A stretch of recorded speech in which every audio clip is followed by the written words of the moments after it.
And watch what you wish for. All right. Now This might get me in Brandy, and then you're in trouble.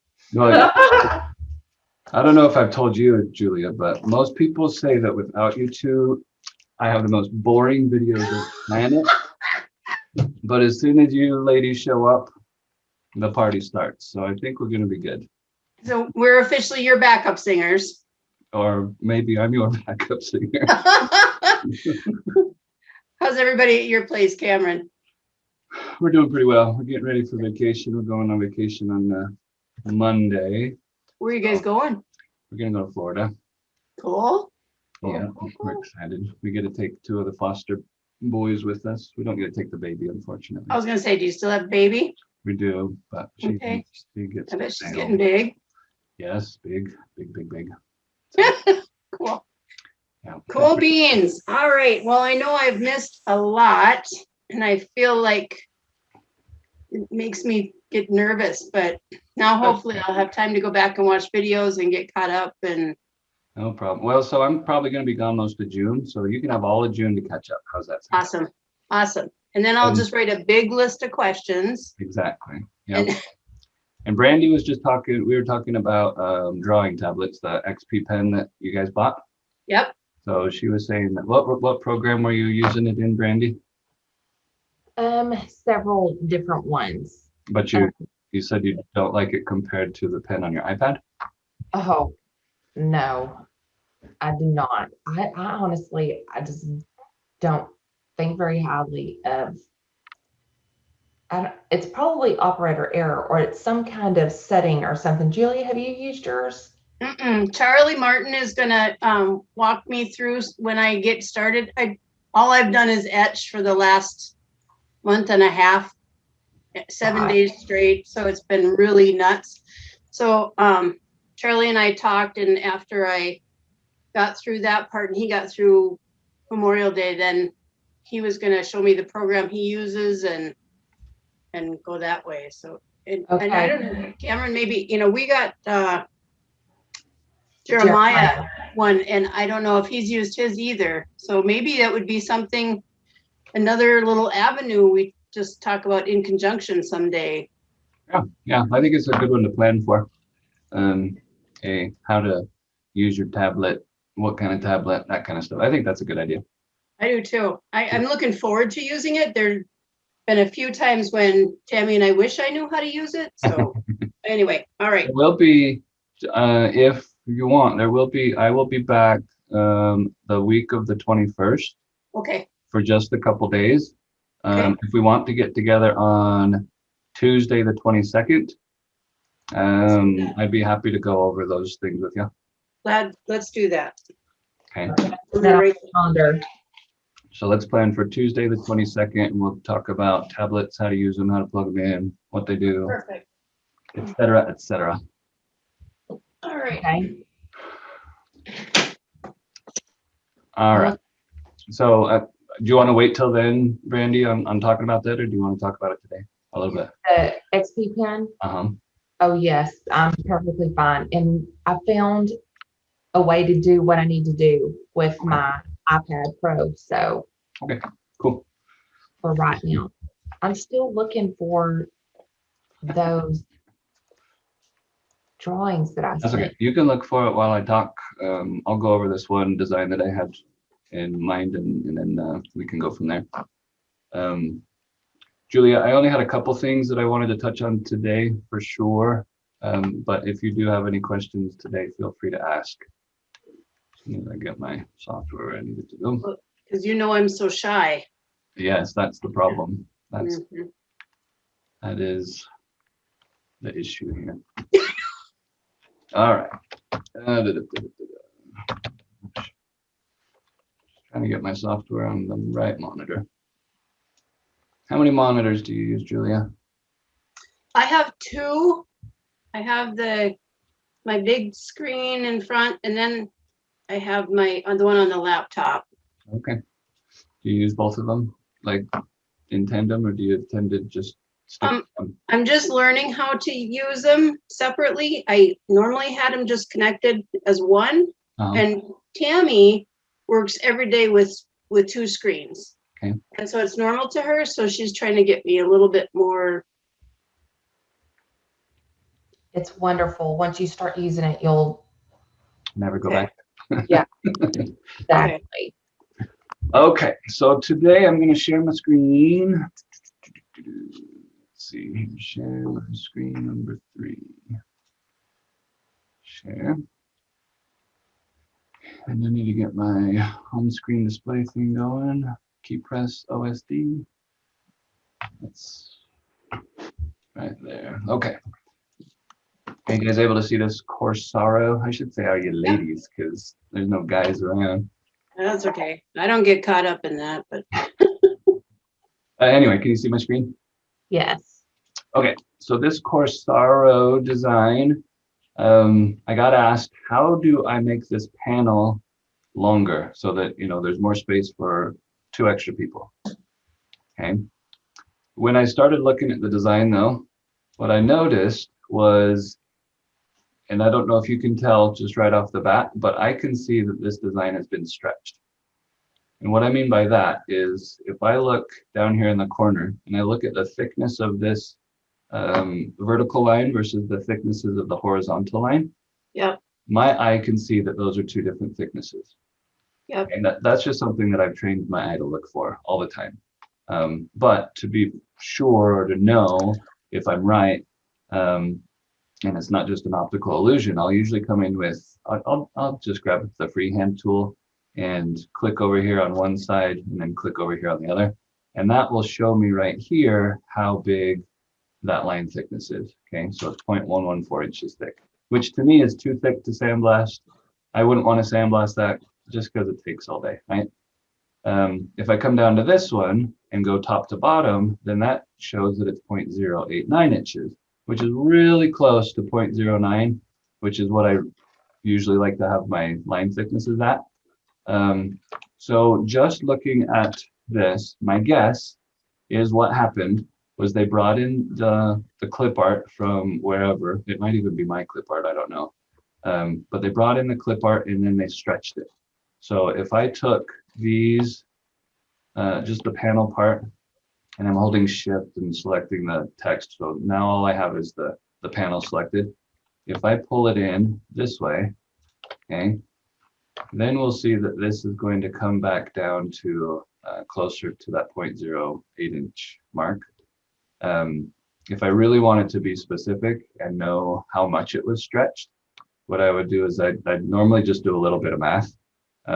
So we had 0.114 before. I'll just bring up my calculator on my computer. I use the calculator quite a bit for stuff.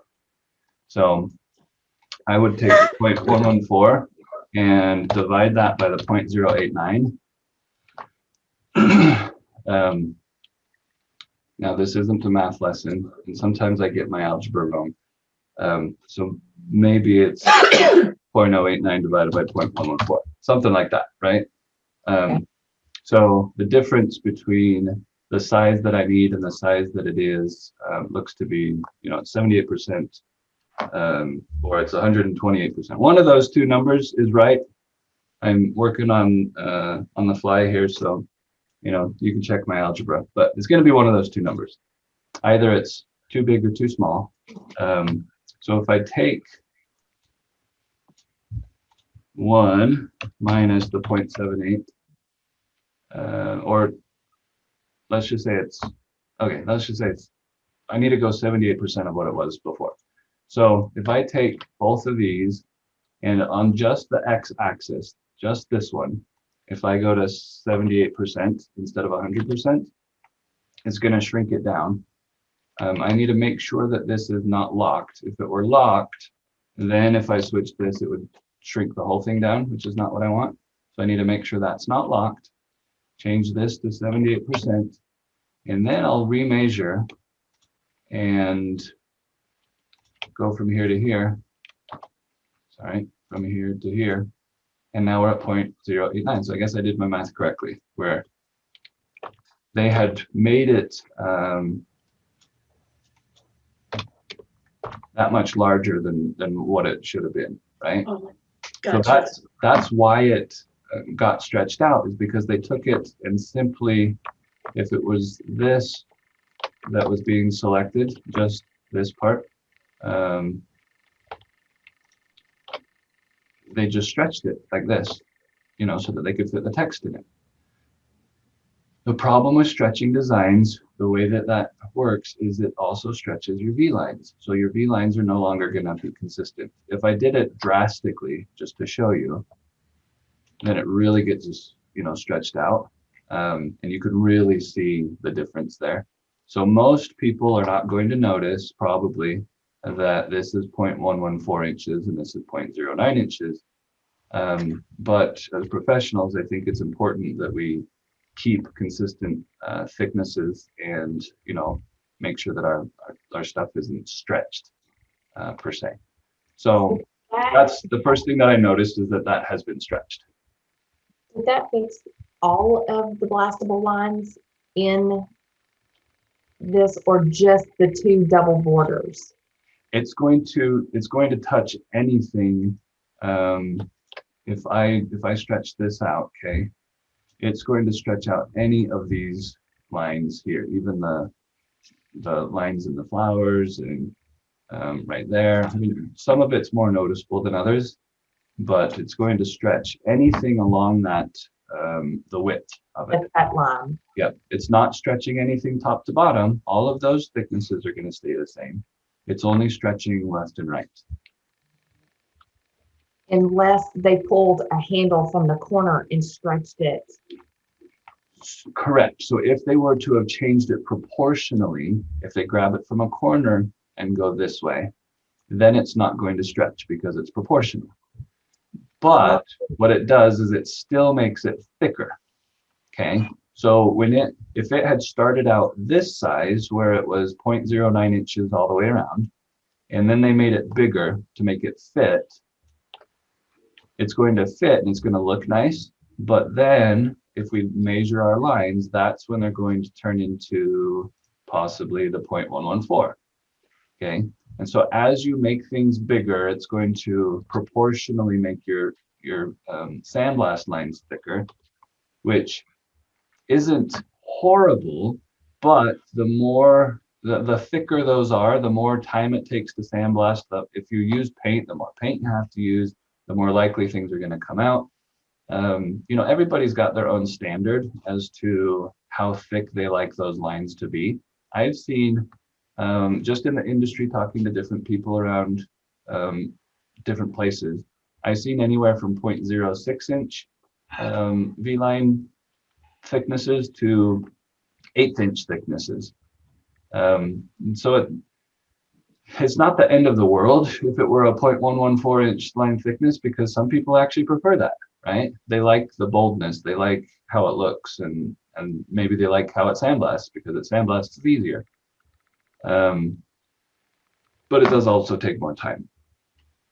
So it wouldn't be the end of the world to proportionally make everything bigger.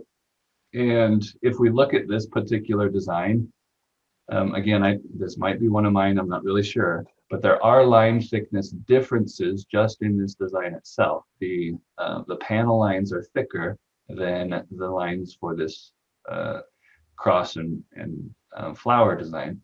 If we measured these,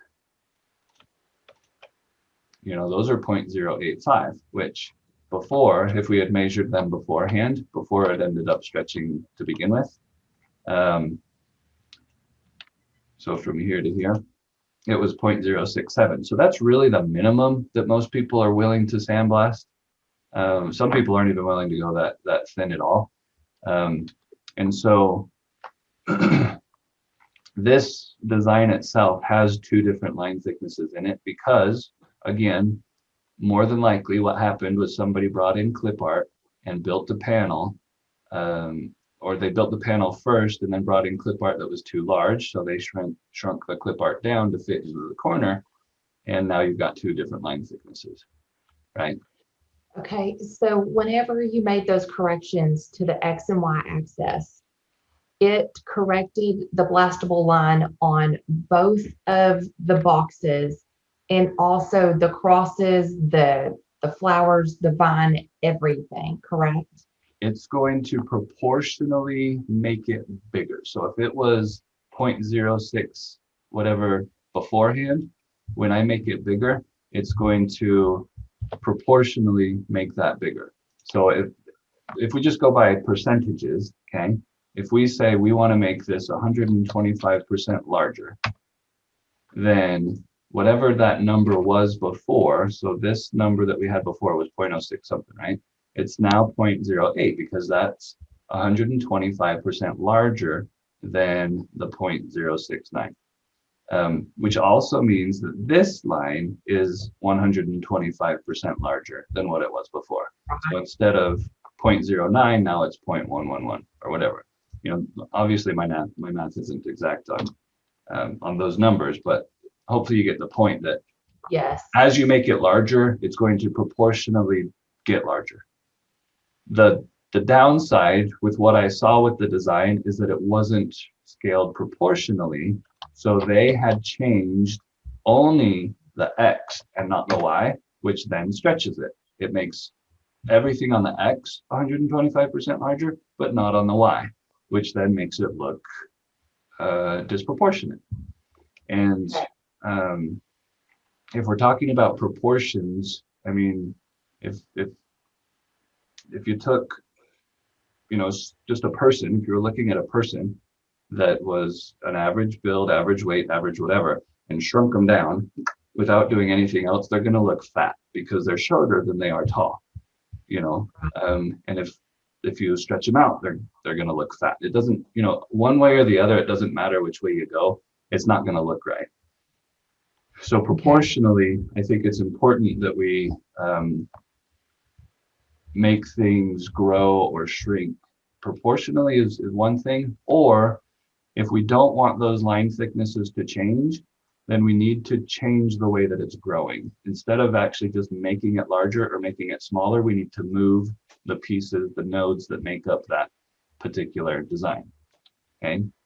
So in this case, we can make it 125% larger, which gives us the width that we want, right? If we went in both directions, 125 in both, then that gives us the width that we want, but it still doesn't give us the length going, from there down. And so if we were to just stretch this to get it to where we want it to go, look how awful that looks, right? It just doesn't look good.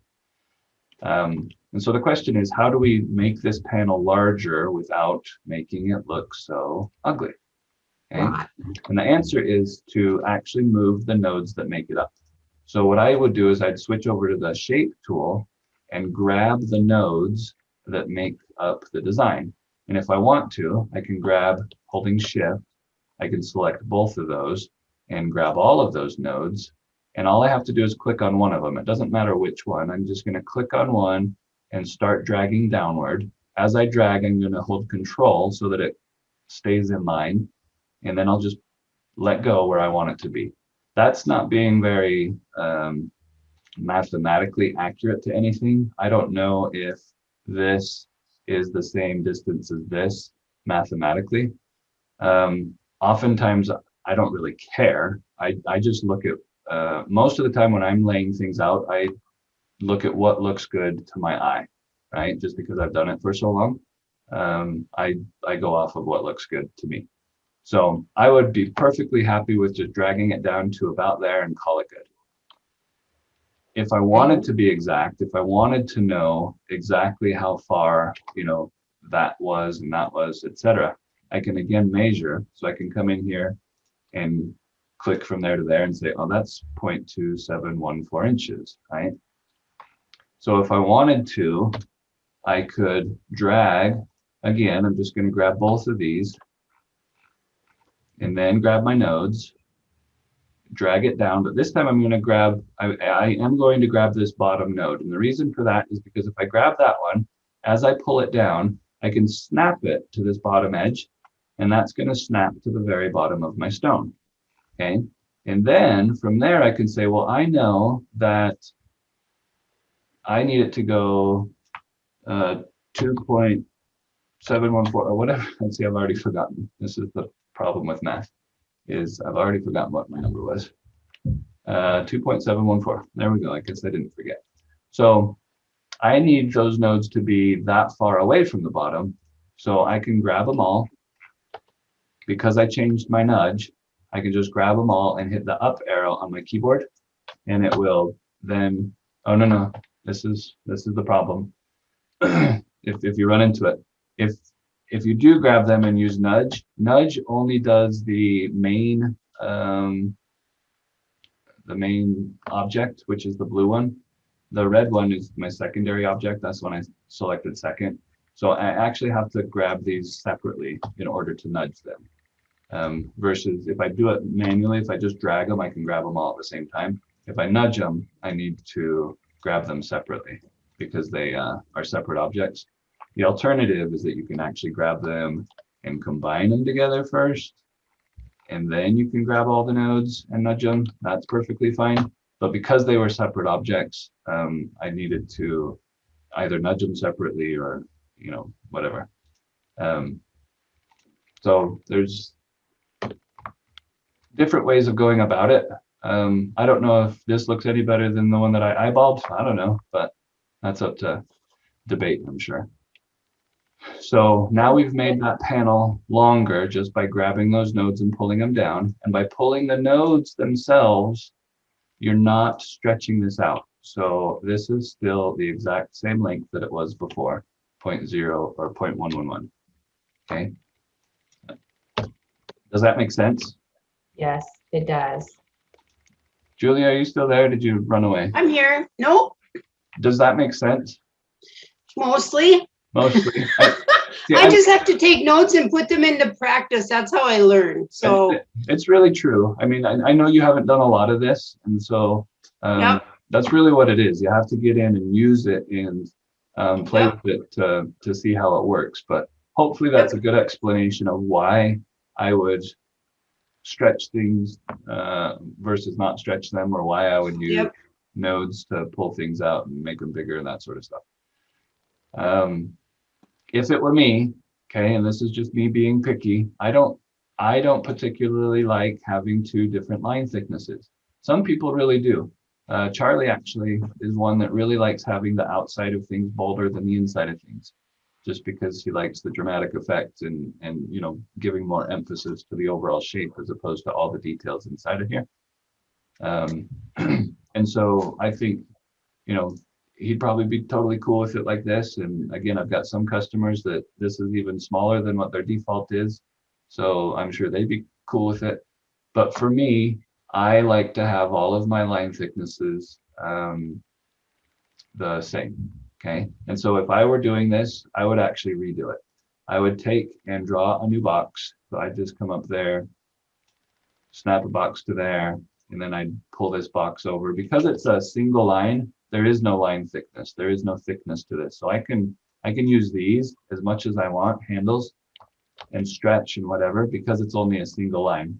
There is no thickness to it, right? So it doesn't matter if I stretch this out and make it bigger and whatever. If you look at the proportions to how I originally made it, it is not proportional to how I originally made it, but it doesn't matter because there is no thickness to that line. So I can just draw a box, get it to the size and shape that I want it, and then come over to panels and spacing, choose double line, choose my hard line of 0.09 and whatever else I want, and not scallop the corners, and hit apply.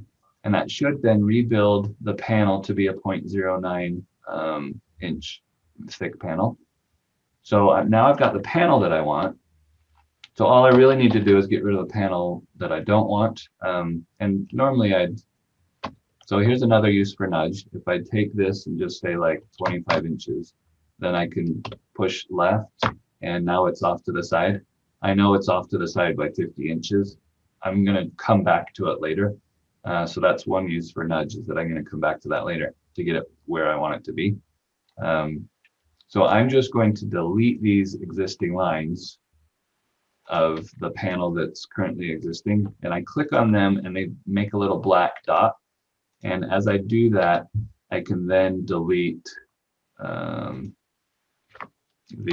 lines themselves, or anyway, that's probably the best way to do it, because if I tried to use something like virtual segment delete, which is great, but virtual segment delete requires some sort of intersection. So if I were to use it, it's going to delete everything. That's not what I want. Right. Virtual segment delete needs some sort of intersect like this in order for it to work. So it's easier for me to grab the segment itself and delete that segment like that. Because some of this I do want to keep. I want to keep the outline of my flower. And these, now that I've got these, I can just grab all of these at the same time and delete them, and they'll delete all the way back up to, you know, where I need them to go. So what I've done basically is pull that design away from the panel that was created before. And now we've got some gaps. So we've got this little gap here, this little gap there. And so what I would normally do is I would connect those gaps back together. And you can do that manually if you want, or you can do it where you grab the pieces, and there is the join nodes tool there. And so I can just hit apply, and it's going to fill that gap in for me as well. I can also do it all at the same time if I really wanted to. If I really wanted to, I could just, you know, grab all of that at once and use join nodes, or join, whatever it's called, join curves. So I could use join curves on that as well. But what I'm doing is I'm closing in all those gaps, okay? And one of the tools that we have built is, if we really want to see if those are all closed, we can push on find open shapes. Because what find open shapes does is, if it's open, it will turn it red. But it's not turning anything red, so we know it's a closed shape. We can also look up here. This is closed, so that's also a visual indicator that it's a closed curve. If there were anything open, so if there were still any gaps, let's just assume that there was a gap right there, okay, then that icon is going to look different. It's going to look open versus closed. And so that's a visual indicator that your curve is open, which can be a little bit dangerous when it comes to what we're trying to do. So we need to make sure our curves are closed. And because it's open now, when I hit this button, you'll see what happens. It's going to make everything red, and then it's going to, where it's open, it will make these end nodes show up as these scope looking things, just to give us a visual indicator of where it's broken. So if I close it, now that's going to disappear, and you know, now it's a closed object, so we're good. So when you hit that close button, it automatically closed the two open ends? Yes, and because I know that this is the only gap, that's the only place there's a gap, it's not a big deal to hit this button. Okay. Because it's just going to draw a straight line from there to there and close it up.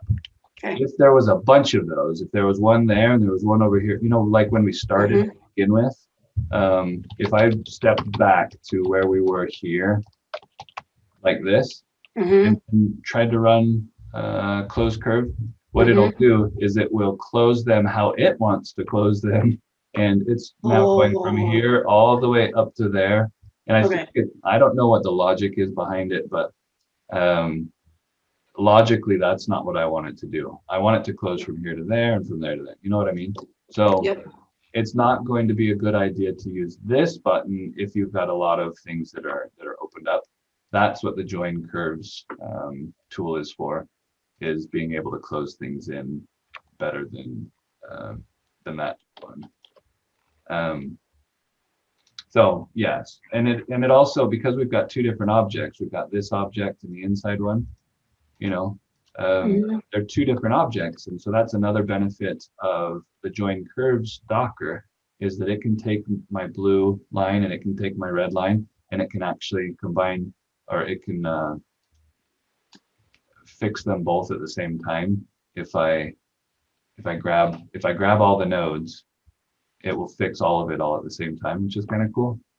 Oops, it looks like I forgot to, when I did my undo it, I didn't undo back to the right thing. So anyway, so I can close all that up pretty quickly using join curves. These two are now combined together just because that's the way that it was. It was already combined together, right? I don't want them combined together anymore. But if I just use my fill grayscale button, it's going to automatically separate those anyway, because what it does is it looks for the largest shape that it can find, and then combines everything that's completely inside that shape together. So it combined all of the inside pieces of this and all of the inside pieces of that, and then left me with just the black outlines.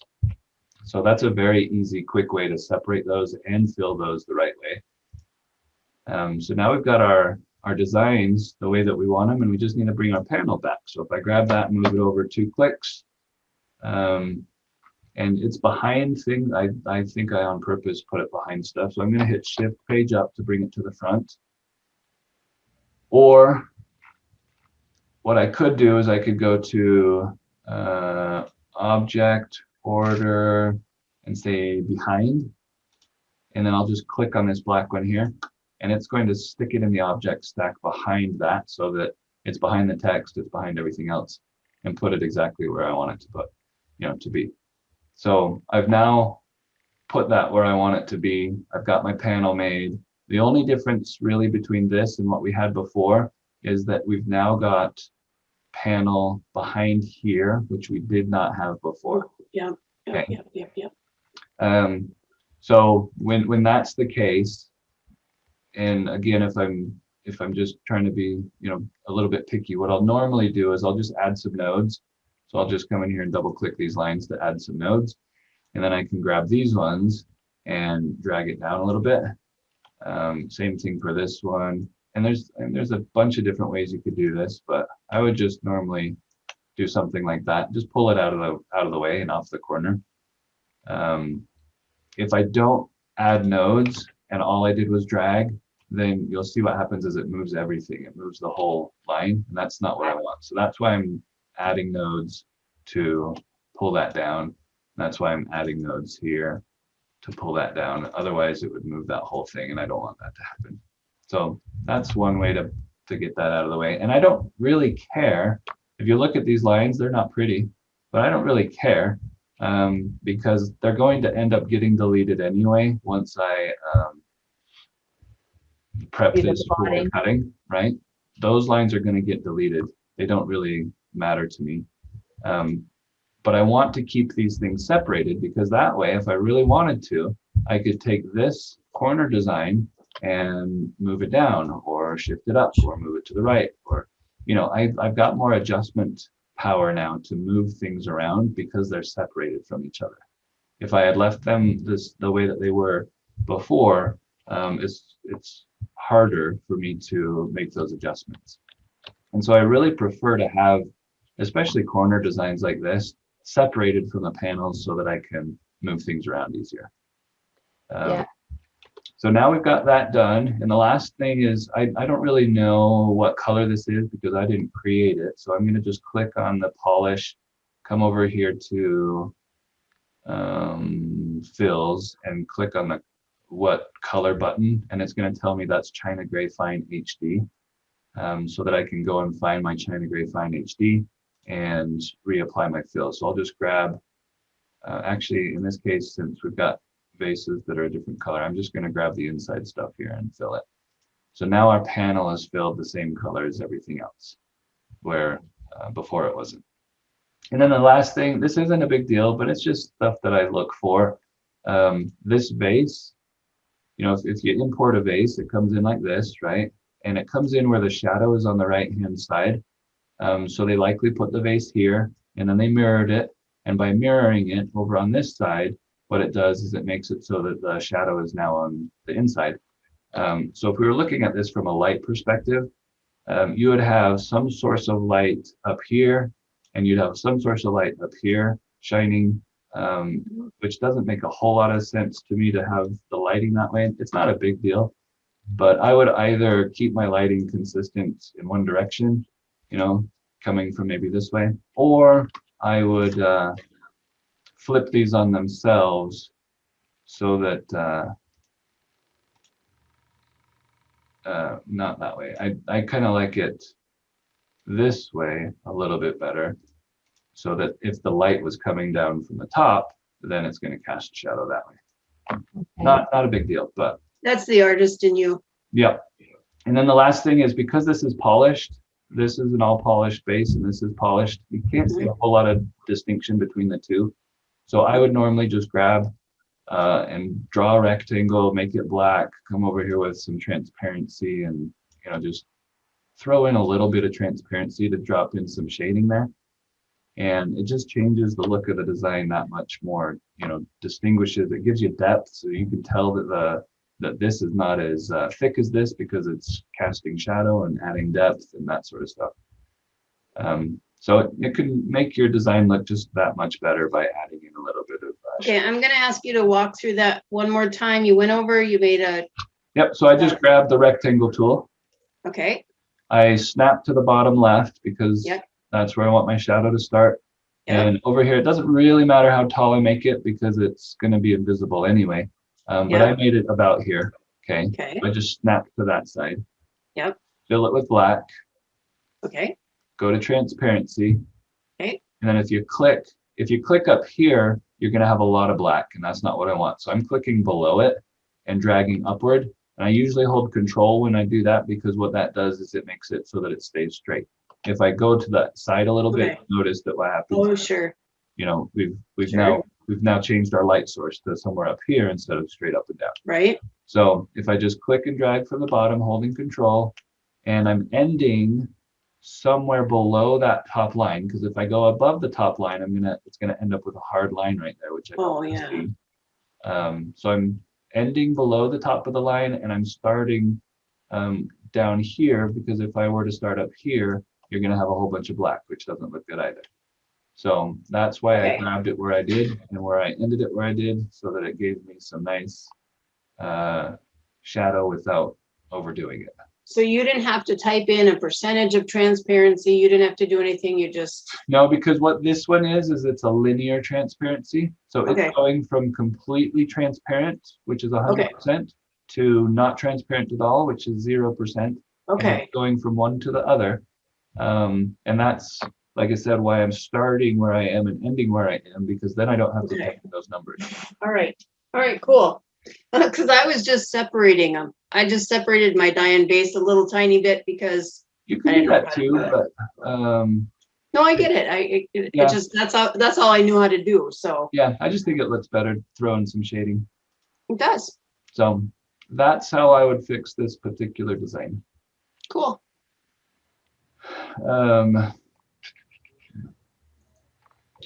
Let's see. Any questions on that one, Brandy? No. Okay. And I know I did cover that pretty quick, but that's why we have the recording. Exactly. Okay, so that was one I wanted to cover, and then let me see if I've got the other ones. File size was something that that some other people wanted to or had questions on, and I just wanted to talk about it a little bit. If I save this design, okay, and I'm just going to save it to, I've got a training videos folder here, so if I just save it to that folder. Yes, I'm going to convert things to, I want it to get rid of my granite fills, and that's under settings here. I have it right now set to prompt to remove granite fills unsaved, just because I want to show you that that prompt comes up if you have that checked. But I'm going to uncheck it because normally that's the way I like it. I don't want it to ask me, I just want it to do it every time, right? So I've saved this file 142891. And if I go to reopen it, 142891, you'll see that it's only 211 kilobytes, which is really not that big at all. The nice thing about that is that your file size is pretty darn small compared to what you get. You've got all these granite fills and stuff in there, but the file size is small. So, and the way that that works is that when we save the file, it's automatically on the back end, because of the settings that I have, removing the granite fills from the file, but it's telling it to remember that those granite fills existed. So when I go back and reopen it, then it can refill it and therefore look the exact same, but you're saving on disk space. Okay. Cool. So that's something that that I really like, is to be able to pull those granite fills out. I'm in CorelDRAW 2021. In 2021, it works pretty darn well, unless I fill text. If I fill text with any granite color, when I go to save this file, it's going to make that file much larger. Not much larger, I shouldn't say that, but it's going to make it larger. If I go back to open it, we'll now see that it's over 2 megabytes, 2.5 megabytes. To me, that's a visual indicator that something's wrong. You know, that shouldn't be that large. Not that it's a big deal in today's world. 2 meg is not a big deal. But if you're emailing it, or if you're, you know, uploading to Stone Spot, or you're uploading to OneDrive or wherever, you want your files to be as small as they can, so that it's fast and whatnot.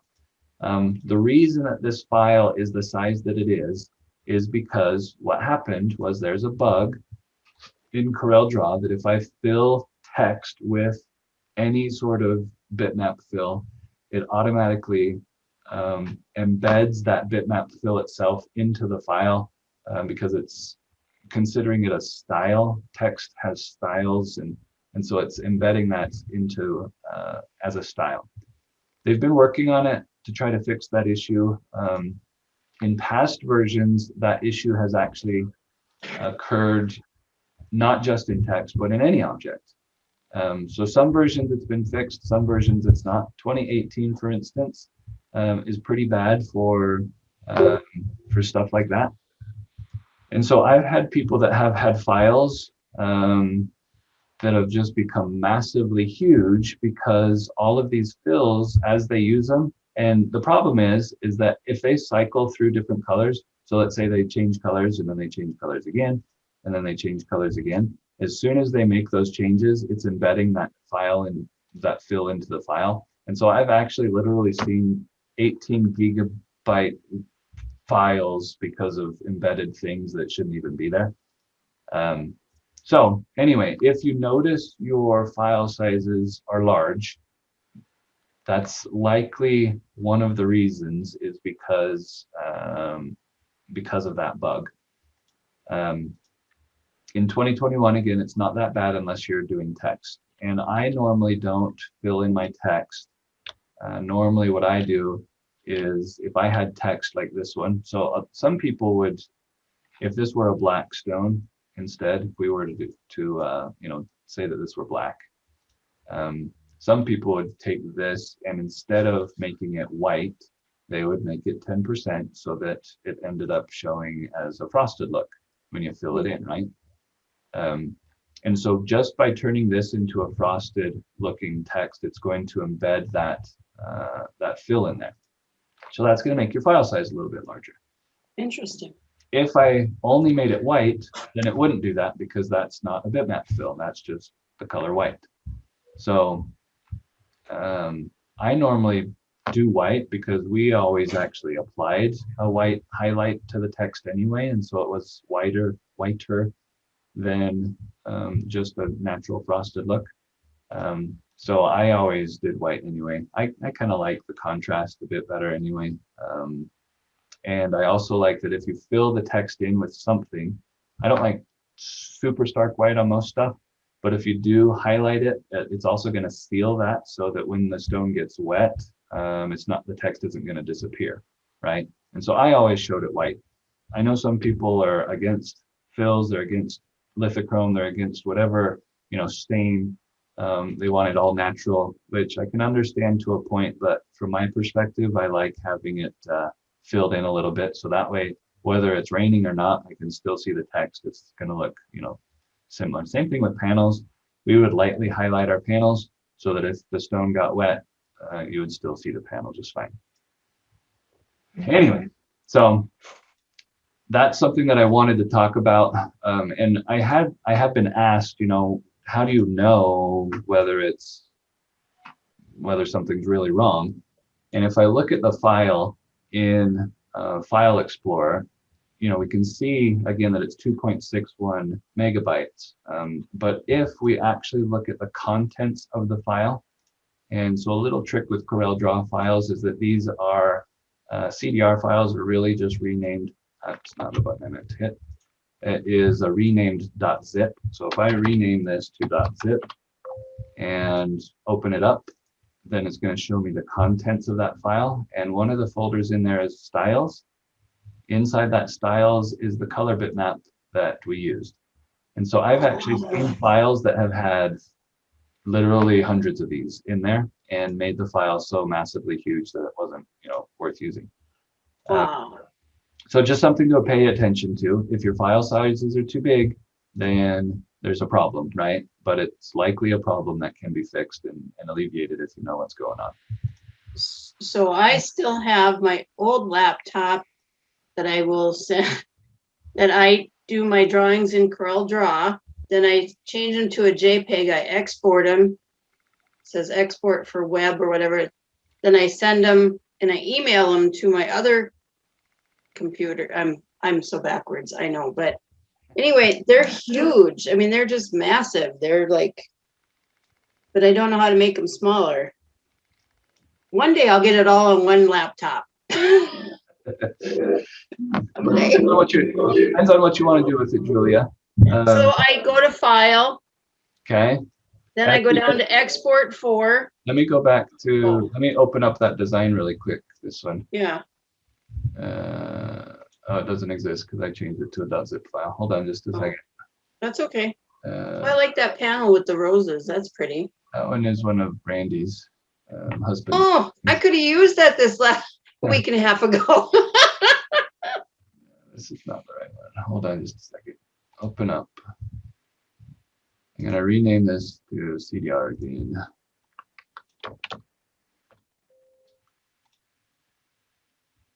Just for reference, if you really had a huge file, let's just say it was, I don't know, a gigabyte or something. If we had changed this to a .zip and we had opened up the, I don't think it's going to work to open it up this way. Let's say open in a new window. So if we opened up that zip and went into styles, we can actually delete all of those .color bitmap. We don't want to delete the document.cdss file, but if we delete all of these and then rename it, see now it's only 189 kilobytes, right? So if we rename it now to .cdr, now our file size is back to where it should be. So that's one trick or one way of getting your file size back to where it ought to be, is by deleting all those things. And now I can go and open it up. But just so you know, anyway, that's one trick, I guess, for sizing, getting them fixed. So, okay, so we got this. So you went up to file. Then I go down to export for. Export for. And then web. Okay, web. And then I select it all and I save it underneath the, yep, see, and I even go to a JPEG. I go to a JPEG up at the top. JPEG, okay, JPEG. Or mine comes up a JPEG. I don't know. In there, I don't know why. Oh, format, JPEG. Oh. Got it, JPEG. Okay. Yep, and it lets you save it as a low, medium, or high. So I save it under custom, it says, yeah, and so I save it as medium, okay.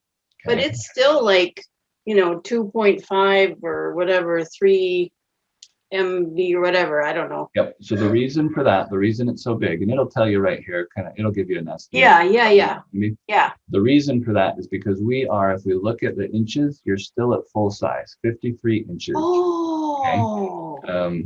Even though you're at 72 DPI, you're at 53 inches. So if you were to bring this down to page size, like 10 inches, right, then it's going to make that a lot smaller. Now it's only 53 kilobytes. That's cool. Okay. But so that's if you were to do it manually. You can go through all those steps, right?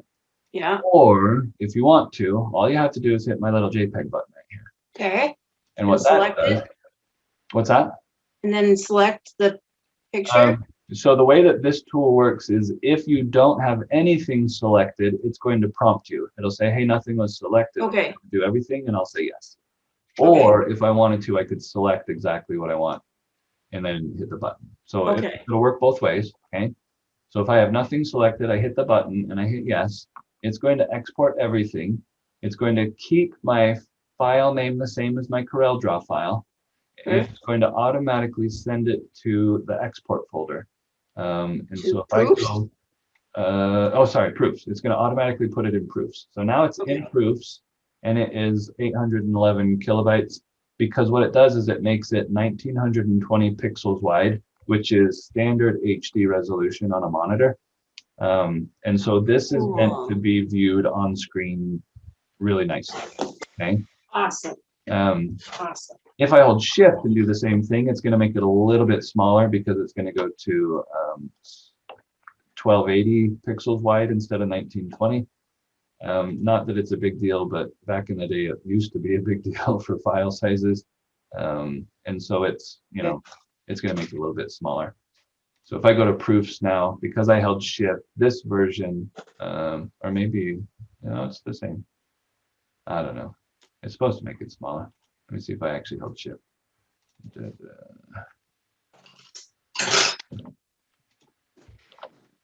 Well, one day I'll be a grown up and I'll get it all on one computer. Oh, that's fine. But the question is, if you're trying to go from one computer then to the next, is it just to show to a customer to email or something, or is it to actually? Because I have my Visio program on the other one that has my layout, and then I can punch in the price. Okay.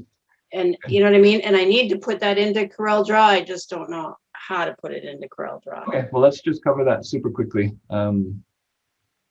We will go to like the Bill Bree one, kind of, or the Justice one.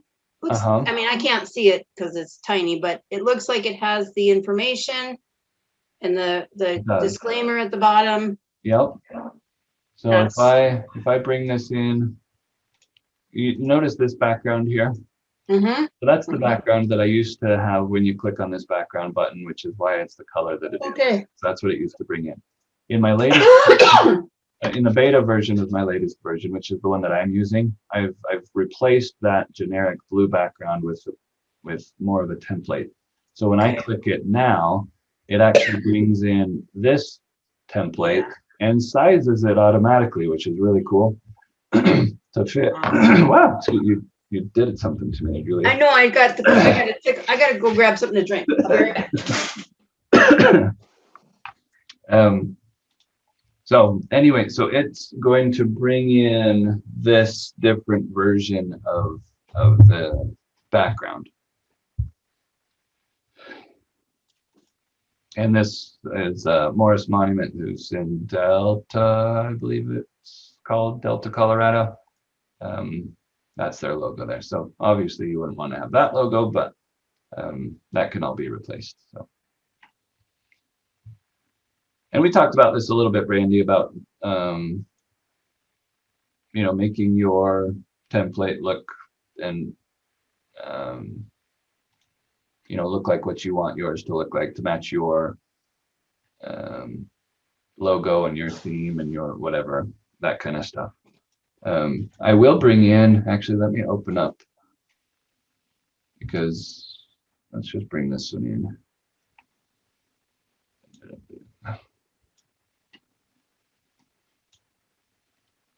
So this is Southwest Monuments. They've used, similar kind of thing, but they've edited it to have other information on there as well. So that's just another example